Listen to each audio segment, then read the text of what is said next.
Hi. இன்னைக்கு தேதி 1/7/2026.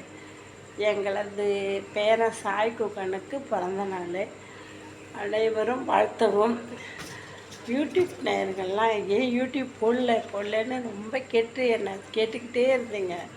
அதனால் இப்போயாச்சும் போடுவோமேன்னு நான் போடுறேன். நான் வைக்கிற மீன் குழம்பு, அப்புறம் சமையலில் இட்லி சாப்பிட்டேன், தோசை சாப்பிட்டேன், அதெல்லாம் பார்த்துட்டு ஏன் போடலன்னு கேட்டதுனால இப்போ பேரன் பிறந்த நாளைக்கு நான் போடுறேன்.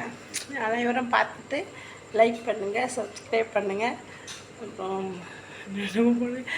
ஏதாச்சும் பண்ணுங்கள். நான் சும்மா தான் சொன்னேன். என்னெல்லாம் இப்போ யார் கேட்பா போடலையான்னு. ஏன் போட்டேன் அப்படி தான் கேட்பாங்க. இருந்தாலும் நான் போடுவேன். எனக்கு தெரிஞ்சது ஏதாச்சும் நான் போட்டுக்கிட்டே இருப்பேன். பேரன் பிறந்தனால ரொம்ப சந்தோஷம். 2வது வயசு. இதை பார்க்குற அத்தனை பேரும் எங்கள் பேரன் நல்லா இருக்கும்னு சொல்லிட்டு வாழ்த்துங்க. உங்களோட ஆசீர்வாதம் ரொம்ப முக்கியம். பாய்.